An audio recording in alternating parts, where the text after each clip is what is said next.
Hello all students. तो आज हम नया चैप्टर स्टार्ट कर रहे हैं, consequences of breach of contract. तो सबसे पहले हम आ जाते हैं कि ब्रीच ऑफ कॉन्ट्रैक्ट क्या होता है। तो अब क्या होता है कि अगर तो कॉन्ट्रैक्ट की जो लायबिलिटीज़ हैं वो दोनों पार्टीज़ परफॉर्म कर देती हैं तो कॉन्ट्रैक्ट ख़त्म हो जाता है। लेकिन अगर कोई पार्टी अपनी लायबिलिटी को पूरा नहीं करती या कॉन्ट्रैक्ट को पूरा करने से मना कर देती है तो इसे कहते हैं हम ब्रीच ऑफ कॉन्ट्रैक्ट। तो जो पार्टी मना करती है लायबिलिटी को पूरा करने से उसे हम कहते हैं दोषी पक्षकार, और दूसरी पार्टी को कहते हैं पीड़ित पक्षकार या एग्रीव्ड पार्टी। तो अब पॉइंट जो हमारा नेक्स्ट है वो है remedies available to aggrieved party for breach of contract. कि अनुबंध खंडन की दशा में पीड़ित पक्षकार को प्राप्त उपचार, पीड़ित पक्षकार को क्या रेमेडीज़ अवेलेबल हैं। तो अब एक पार्टी ने कॉन्ट्रैक्ट को पूरा नहीं किया या पूरा करने से मना कर दिया। अब दूसरी पार्टी तो कॉन्ट्रैक्ट को करना चाहती थी लेकिन अब पहली पार्टी ने मना कर दिया या किसी भी पार्टी ने मना कर दिया। तो जो दूसरी पार्टी है उसको क्या रेमेडीज़ अवेलेबल हैं। तो सबसे पहले है एक्सोनरेशन, निष्पादन से मुक्ति। तो अगर कोई पार्टी कॉन्ट्रैक्ट को पूरा नहीं करती या पूरा करने से मना कर देती है तो जो दूसरी पार्टी है यानी कि एग्रीव्ड पार्टी है उसकी भी लायबिलिटी नहीं है कि वो कॉन्ट्रैक्ट को परफॉर्म करे, यानी कि उसकी तरफ से भी कॉन्ट्रैक्ट क्या हो जाता है, ख़त्म हो जाता है। जैसे ए बी को कहता है कि मैं तुम्हें अपनी गाड़ी 1 लाख रुपए में सेल करूँगा, ठीक है। ए अपनी गाड़ी देगा 1 हफ्ते बाद और बी उसको पेमेंट करेगा। तो अब यहाँ पे ए गाड़ी देने से मना कर देता है 1 हफ्ते बाद, तो ए ने अपना कॉन्ट्रैक्ट परफॉर्म नहीं किया, अपनी लायबिलिटी परफॉर्म नहीं की। तो यहाँ पे बी की भी लायबिलिटी नहीं है कि वो 1 लाख रुपए उसे दे, तो बी की भी लायबिलिटी ख़त्म हो जाती है। अब यहाँ नेक्स्ट पॉइंट आ जाता है एक्सेप्शंस। तो कुछ केसेस ऐसे हैं जहाँ कोर्ट जो है एग्रीव्ड पार्टी को कॉन्ट्रैक्ट की परफॉर्मेंस से डिस्चार्ज नहीं करती, ठीक है, यानी कि जो एग्रीव्ड पार्टी है वो कॉन्ट्रैक्ट को ख़त्म नहीं कर सकती। क्या है, सबसे पहले कि जब एग्रीव्ड पार्टी ने जो कॉन्ट्रैक्ट को ख़त्म करना चाहती है अगर उसने क्लियरली या इम्प्लाइड फॉर्म में कॉन्ट्रैक्ट को रेटिफाई कर दिया हो, यानी कि उसने कॉन्ट्रैक्ट की परफॉर्मेंस को एक्सेप्ट कर लिया हो,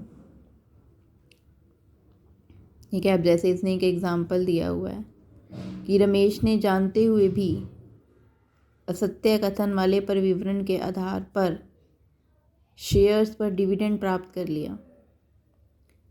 भी एक शेयर होल्डर था रमेश, उसको ये पता चल गया कि जो प्रोस्पेक्टस है उसमें सही इन्फॉर्मेशन नहीं दी हुई, फिर भी उसने उस कंपनी के शेयर्स पर डिविडेंड रिसीव कर लिया। तो यहाँ पे जो है, यहाँ पे जो पार्टी है, यहाँ जो पार्टी है वो कॉन्ट्रैक्ट को, यानी कि रमेश कॉन्ट्रैक्ट को ख़त्म नहीं कर सकता, ठीक है, क्योंकि उसने डिविडेंड ले लिया तो उसे कॉन्ट्रैक्ट पूरा करना पड़ेगा। अब उसे शेयर्स का पूरा प्राइस पे करना पड़ेगा या कंपनी के साथ वो कॉन्ट्रैक्ट उसे रखना पड़ेगा। नेक्स्ट पॉइंट है हमारा, जबकि अनुबंध विभाजन योग्य ना हो और पीड़ित पक्षकार अनुबंध के एक भाग को रद्द करना चाहता हो। अब ये है कि अगर जो कॉन्ट्रैक्ट है वो डिविजिबल ना हो, यानी कि कॉन्ट्रैक्ट को डिवाइड नहीं किया जा सकता और जो एग्रीव्ड पार्टी है वो एक पार्ट को ख़त्म करना चाहता है, तो ऐसा भी वो नहीं कर सकता। तो अब जैसे कि किसी ने अब 10 जो है 10 चेयर्स का ऑर्डर दिया, ठीक है। अब यहाँ तो चेयर्स को डिवाइड किया जा सकता है ना, और बाद में वो कहे कि मुझे 5 ही चेयर लेनी है, तो यहाँ तो चेयर्स को ऑर्डर को डिवाइड किया जा सकता है, कॉन्ट्रैक्ट को डिवाइड किया जा सकता है। लेकिन अगर कॉन्ट्रैक्ट ऐसा है जहाँ पे उस कॉन्ट्रैक्ट को डिवाइड नहीं किया जा सकता,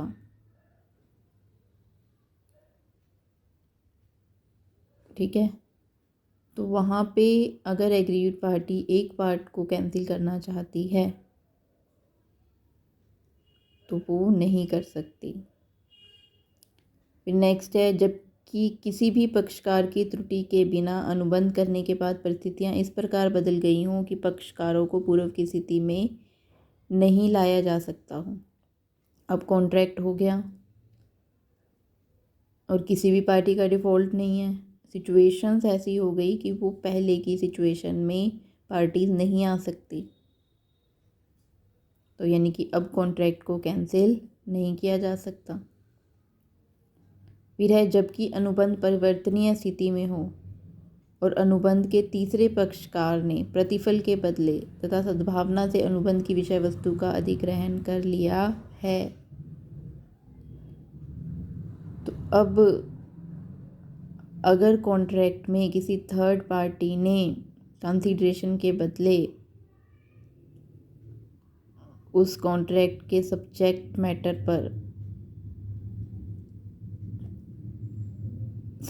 मैटर को ले लिया हो, तो भी उस कॉन्ट्रैक्ट को कैंसिल नहीं किया जा सकता।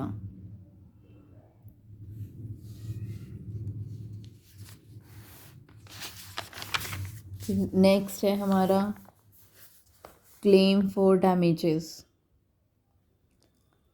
पहला तो था एक्सोनरेशन, निष्पादन से मुक्ति। दूसरा क्या है, क्लेम फॉर डैमेजेस, डैमेजेस के लिए क्लेम करना, यानी कि जो एग्रीव्ड पार्टी है वो डैमेजेस के लिए भी क्लेम कर सकती है कि उसे डैमेजेस मिले। जिस पार्टी को लॉस हो रहा है तो वो अपने लॉस के लिए जो है वो क्लेम कर सकती है। तो अब यहाँ पे क्या है कि जो कोर्ट है वो क्या करेगा, वो रीज़नेबल कंपनसेशन देगा उसे, ताकि जो एग्रीव्ड पार्टी है उसे किसी टाइप का लॉस ना हो, जैसा उसने कॉन्ट्रैक्ट किया था वो उसी सिचुएशन पे पहुंच जाए। जैसे कि एक एग्जांपल दिया हुआ है यहाँ पे कि ए बी को